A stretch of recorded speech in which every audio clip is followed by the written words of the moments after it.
የኤርትራ መንግስት ለኢትዮጵያ ውጭ ጉዳይ ሚኒስትር ከሰሞኑ አነጋጋሪ ለነበረው መግለጫቸው ምላሽ ሰጥቷል። ኤርትራ ግዙፏን ጎረቤትን ኢትዮጵያ ለመረበሽ የሚያስችል አቅም የለኝም ብላለች። የኤርትራ ማስታወቂያ ሚኒስትር ለኢትዮጵያ ውጭ ጉዳይ ሚኒስትር በሰጡት ምላሽ ሰሞኑኛው የብልጽግና ፓርቲ መንግስት የጦር ማኒፌስቶ ወደ ተበዳ ወገን ትርክት ተሸጋግሯል ሲሉ በስላቅ በጀመሩት መግለጫቸው ምላሽ ሰጥተዋል። ለሁለት ዓመታት የኢትዮጵያ መንግስት አደገኛ ሲሉ የሰየሙትን ኢትዮጵያ ከተቻለ በሰላማዊ አማራጭ ካልተቻለ በሌሎች አማራጮች የባህር በር መብታችንን ማረጋገጥ፣ በቀይ ባህር የባህር ለማደራጀትና ማሰማራት እንደዚሁም የኤርትራ ሉዓላዊነት ጥያቄ ውስጥ ማስገባት ያተኮረ ትርክቶችን ሲያራምድ ነበር ሲሉ ይፋ አድርገዋል። በቅርብ ሳምንታት ወዲህ የመልእክት ድምጹ እንዲጠፋ ተደርጎ ነበር ያሉ ሲሆን የዚህ ዓላማ ግልጽ ነው የሚሉትና ብዙዎች እጃቸው ከስራ ይልቅ ትዊት ለማድረግ የስልካቸውን ኬባድ ለመጠንቆል ይቀናቸዋል የሚባልላቸው የኤርትራው ማስታወቂያ ሚኒስትር የማነ ገብረ መስቀል ዓላማው በግድየለሽነት ኤርትራ ላይ ለመክፈት ያሰቡትን ጦርነት ራስን የመከላከል አጀንዳ ለማስመሰል ነው በማለት ወንጅለዋል። እድሜ ጠገቡን ሚኒስትር ያስቆጣውና ብዙዎች ድንቅ ሲሉ ያወደሱት የኢትዮጵያ ውጭ ጉዳይ ሚኒስትር ዶክተር ጌዲዮን ጢሞቴዎስ የውጭ ጉዳይ ፖሊሲ ፎረም ንግግር ግን አውዱ ከዚህ ዘለለ ነበር። የውጭ ጉዳይ ሚኒስትሩ ንግግር ባጭሩ ተመልክተን እንመለስ። Ethiopians who came of age in the last 30 years have no direct recollection of an Eritrea that was part of Ethiopia. የውጭ ጉዳይ ሚኒስትሩ የኤርትራ መንግስት በኢትዮጵያ ውስጥ ፖለቲካዊ ጉዳዮች ላይ አቋም መያዝ፣ ሐሳብ ማቅረብና በንቃት የመሳተፍ ጭምር መብት እንዳለው ይሰማል ሲሉ ሙግታቸውን በማሳያ አስደግፈው ተናግረው ነበር። በትላንቱ የውጭ ጉዳይ ሚኒስትሩ ረዘም ያለና ለብዙዎች አነጋጋሪ በነበረው ንግግር ከዚህ ውጭ የጠቀሱት ጉዳይ የኤርትራ መንግስት አመራር ኢትዮጵያ ላይ ጠበኛ ፍላጎት ላላቸው ሁሉም ያሎች ራሱን መገልገያ አድርጎ የማቅረብ ዝንባሌ እንዳለውም ወቅሰው ነበር። በተጨማሪም የኤርትራ መንግስት አመራር ለሶስተኛ ወገኖች ቀጠና የተቀጽላ ሆኖ ለመንቀሳቀስ ያለውን ብርቱ ፍላጎት በመጥቀስም መወንጀላቸው ይታወሳል። የኤርትራው ማስታወቂያ ሚኒስትር የማነ ግን የዶክተር ጌዲዮን ዘለግ ያለ ንግግር ኤርትራን ቋሚ ረባሽ አድርገው ወንጅሏል ሲሉ ምላሽ ሰጥተዋል። በዚህ ብቻ አላበቁም። የብልጽግና መሪዎች ቀይ ባህር ከኢትዮጵያ የተዘረፈበትን ሰነድ በየትኛውም የኢትዮጵያ መንግስት ተቋማት ዶሴ ልናገኝ አልቻልንም ይላሉ። እነዚህ ከራሳቸው ተቋም ጋር የተጣሉ ይመስላሉ በማለት የተለመደ የኤርትራ መንግስት የዘመናት መከራከሪያዎችን ዘርዝረዋል። ለአብነት ያክል የኤርትራ የ30 ዓመታት የትጥቅ ትግል ወይንም በእነሱ አጠራር የነጻነት ትግል መነሻው ምክንያቱ የአፄ ኃይለሥላሴ መንግስት ኤርትራ ከኢትዮጵያ ጋር የነበራትን ፌዴሬሽን አፍርሶ ኤርትራን የመጠቅለል ፖሊሲ ነው የሚለው ይገኝበታል። ይህ ዓለም አቀፍ ሕግን የጣሰና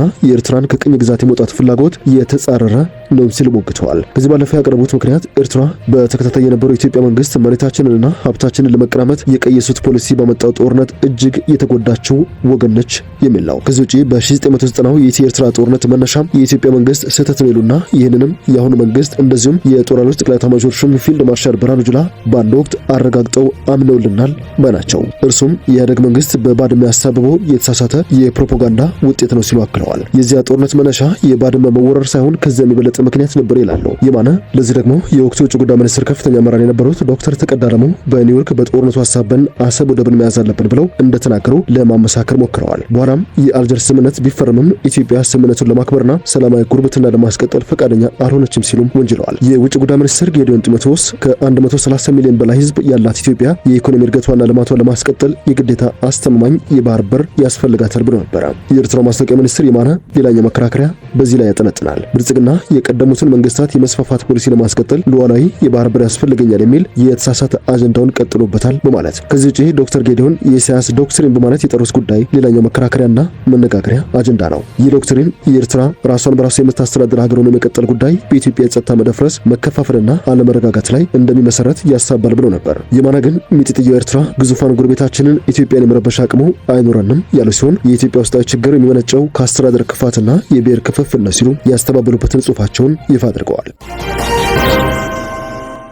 የሰዓቱ ዜናችን እንደቀጠለ ነው። ጠቅላይ ሚኒስትር አብይ አህመድ ወደ ስልጣን ከወጡበት 2010 ዓ.ም በኋላ ለመጀመሪያ ጊዜ የአማራ ክልሏን ከተማ ጎብኝቻለሁ ብለዋል። ጠቅላይ ሚኒስትሩ ዛሬ ጠዋት ላይ በአማራ ክልል መንግስት የኦሮሞ ብሔረሰብ አስተዳደር ዞን አስተዳደር መቀመጫ በሆነችው ከሚሴ ተገኝቼ ለህዝቡ መልእክት አስተላልፌያለሁ ብለዋል። በክልሉ ከጎበኟቸው ዞኖች እስካሁን ያልጎበኙት ዞን የኦሮሞ ብሔረሰብ አስተዳደር ዞን በመሆኑ ጉብኝቱን የተለየ ያደርገዋል ያሉት ጠቅላይ ሚኒስትሩ በከሚሴ ከተማ የሚከናወኑ የልማት ስራዎችን ስለመጎብኘታቸው ይፋ አድርገዋል። ከነዚህ መካከል የከሚሴ ኮሪደር ልማት ስራ በጅምር ደረጃ ያለ እንደሆነ ቢገልጹም የ1.3 ኪሎ ሜትር የብስክሌት መንገድና የእግረኛ መንገድ ስራዎች ግን የሚመሰገኑ ናቸው ብለዋቸዋል። የኮሪደር ልማት ስራ የህዝባዊ ስራዎችን ደረጃ ከፍ በማድረግ እሳቤ በሁሉም ደረጃ በመላ ኢትዮጵያ እየተተገበረ ስለመሆኑ ያሳያሉ ባይ ናቸው። ጠቅላይ ሚኒስትሩ በከተማ ለልማት ትሩፋት ስራዎች አስተዋጽኦ እያበረከተ ያለ የኤልፎራ አግሪ ኢንዱስትሪ የተቀናጀ የግብርና ልማት ፋብሪካንም እንደጎበኙ ጠቅሰዋል። ውድብ ወለዶ ትግራይ የክልላዊ ፖለቲካ ፓርቲ እውቅና ተሰጥቷል ተብሏል። የኢትዮጵያ ብሔራዊ ምርጫ ቦርድ ለውድብ ወለዶ ትግራይ ወይንም ወለዶ ህጋዊ ክልላዊ ፖለቲካ ፓርቲነት ማረጋገጫ የምስክር ወረቀት መስጠቱን አስታውቋል። ቦርዱ ዛሬ ባወጣው መግለጫ በአዋጁ በተሰጠው ስልጣን መሰረት ለውድብ ወለዶ ትግራይ ወይንም ወለዶ ህዳር 5 ቀን 2018 ህጋዊ ክልላዊ ፖለቲካ ፓርቲ የማረጋገጫ ምስክር ወረቀት መስጠቱን አስታውቋል። የትግራይ ትውልድ ፓርቲ ወይንም ውድብ ወለዶ ትግራይ የተሰኘው ይህ አዲስ ፓርቲ የህወሓት ከፍተኛ አመራሮችን ጨምሮ በርካታ የቀድሞው የህወሓት አባላት የመሰረቱት ፓርቲ ሲሆን በመስከረም ወር መጀመሪያ ላይ በመቀለ ከተማ ጠቅላላ ጉባኤም ማካሄዱ ይታወሳል።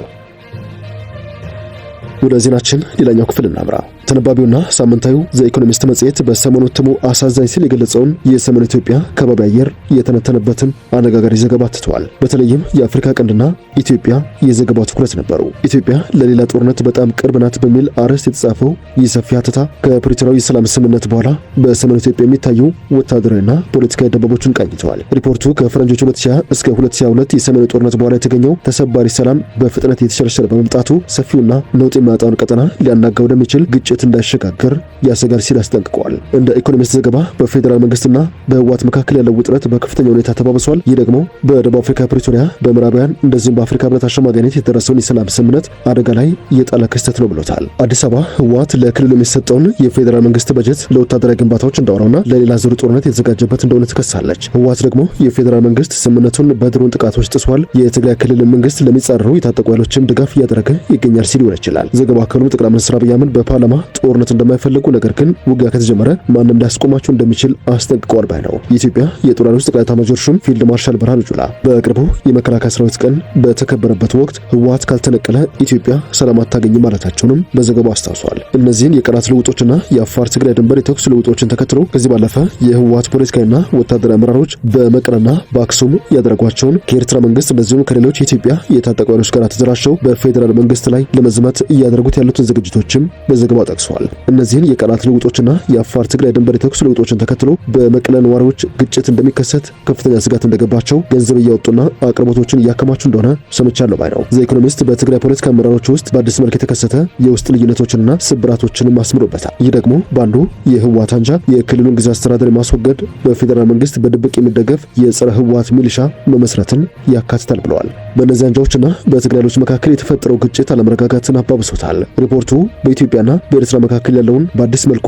እየተጠናከረ የመጣን ፍጥጫንም በስፋት ዳሰዋል። ኢትዮጵያ በቀይ ባህር የባህር በር ባለቤትነት ለመሆን የምታደርገውን ጥረት ተከትሎ በኤርትራ በኩል ከፍተኛ ስጋት እንዳለ፣ የሳተላይት ምስሎችን በኤርትራ ድንበር አቅራቢያ ወታደራዊ እንቅስቃሴዎች ከወትሮ በተለየ መልኩ እንደሚስተዋሉም አትተዋል። በእነዚህ ፖለቲካና ወታደራዊ ለውጦች መካከል በመላው አፍሪካ ቀንድ ፖለቲካና ወታደራዊ ጥምረቶች እንደገና እየተቀረጹ ነው። በትግራይና በኤርትራ ኃይሎች መካከልም ጽምዶ ወይንም በአማራ ፋኖ ሚሊሻዎች የሚደረጉ እንቅስቃሴዎች እንደገና እየተቃኙ ነው ብለዋል። ከሱዳን የእርስ በርስ ጦርነትና ከቀጠናዊ ፍላጎቶች ጋር ተዳምረው ዘ ኢኮኖሚስት ኢትዮጵያና ኤርትራ እንደዚሁም አጋሮቻቸውን ጨምሮ አዲስ የእጅ አዙር ጦርነት ሊቀሰቀስ ያሰፈሰፈ ይመስላል ባይ ነው። በዚህ ምክንያት የኤርትራ መንግስት በኢትዮጵያ ለእጅ አዙር ጦርነት የሚጠቅሙትን የታጠቁ ኃይሎች የመመልመልና የማደራጀት እንደዚሁም ከጎን የማሰለፍ አደገኛ እንቅስቃሴዎችን እያደረገ ስለመሆኑ በዘገባው አትቷል። ሳምንታዊና ተነባቢው ዘ ኢኮኖሚስት። የሰዓቱ ዜናችን እንደቀጠለ ይገኛል። ወደ ሌሎች ጉዳዮቻችን እናምራችሁ። ጀነራሉ የክተት አዋጅ አውጀዋል። አቅም ያለው ሁሉ የጦር መሳሪያ ይዘህ ተነስ ሲሉ ጀነራሉ ለመላው የሱዳን ህዝብ ጥሪ አስተላልፈዋል። የሱዳን ብሔራዊ ሽግግር ምክር ቤት ሊቀመንበር የሆኑት ሌተና ጀነራል አብዱል ፈታህ አልቡርሃን ከፈጥኖ ደራሽ ኃይሎች ጋር እንዲደራደሩ የቀረበላቸውን የሰብአዊ ተኩስ አቁም ጥሪ በይፋ ውድቅ አድርገውታል። ጥሪውን ያቀረቡት አሜሪካ መራሹ የኳድ ቡድን አባል ሀገራት ናቸው። ይህ ቡድን በሱዳን የሚደረገውን ጦርነት ሰላማዊ በሆነ መልኩ ለመቋጨት የተደራጀ የሀገራት ስብስብ ሲሆን የተባበሩት አረብ ኤምሬትስ፣ ግብጽ፣ ሳውዲ አረቢያና አሜሪካንን ያቀፈ ነው። የሱዳን ብሔራዊ ጦር አዛዥ የሆኑት ጀነራል አልቡርሃን የተኩስ አቁም ጥሪውን ውድቅ ማድረግ ብቻ ሳይሆን የክተት አዋጅም በይፋ አውጀዋል። ቡርሃን አቅም ያለው ማንኛውም ሱዳናዊ የጦር መሳሪያ አንስቶ ፈጥኖ ደራሽ ኃይሉን እንዲፋለም ነው በይፋ ያወጁት። የፈጥኖ ደራሽ ኃይሉ ትጥቅ ይፍታ ካልሆነ ሰላማዊ ንግግር አይታሰብም ያለ ሲሆን የጀነራል መሐመድ ሐምዳን ዳጋሎ ሄሜቲ ጦር በበኩሉ የኳድ ቡድን ያቀረበውን የሰብአዊ ተኩስ አቁም ጥሪ ተቀብሎታል። ይህ የጀነራል አልቡርሃን አዋጅ የተሰማው ሁለቱ ተዋጊ ኃይሎች በሰሜን ኮርዶፋ ጦርነት ካካሄዱ በኋላ ኡምዲማጂ የተባለችው ግዛት በፈጥኖ ደራሽ ኃይሎች ስር መግባቷን ተከትሎ ነው። ከዚህ ጋር በተያያዘ አሜሪካ ለሱዳኑ የፈጥኖ ደራሽ ኃይል የሚሰጥ የጦር መሳሪያ አቅርቦት እንዲቋረጥ በይፋ አቋሟን አሰምታለች። የአሜሪካ ውጭ ጉዳይ ሚኒስትር ማርኮ ሩቢዮ በኤልፋሽር በጅምላ ግድያ የተከሰሰው ለሱዳኑ ፈጥኖ ደራሽ ኃይሎች አርኤስኤፍ የጦር መሳሪያ አቅርቦት እንዲቋረጥ ዓለም አቀፍ እርምጃ እንዲወሰድ ነው ጥሪ ያቀረቡት። በካናዳ በተደረገው የቡድን ሰባት የውጭ ጉዳይ ሚኒስትሮች ስብሰባ መዝጊያ ላይ የተናገሩት ሩቢዮ አርኤስኤፍ በሲቪሎች ላይ ግድያ፣ አስገድዶ መድፈርና ወሲባዊ ጥቃትን ጨምሮ ስልታዊ ጭካኔዎችን ፈጽሟል ሲሉ ከሰዋል። የሱዳን ጦር የተባበሩት አረብ ኤሚሬትስ ከአፍሪካ ሀገራት የተላኩ የጦር መሳሪያዎችና ቅጥረኞችን በመስጠት አርኤስኤፍን እያስታጠቀች ነው ሲሉ ከሰዋል። የተባበሩት አረብ ኤሚሬትስና አርኤስኤፍ እነዚህን ክሶች በተደጋጋሚ ውድቅ ማድረጋቸው የሚታወስ ነው። ወደ ሸገር ታይምስ ቤተሰቦች የሰዓቱ ዜናችን አበቃ። ስላደመጣችሁን አመሰገንን። በያላችሁበት ሰናይ ጊዜ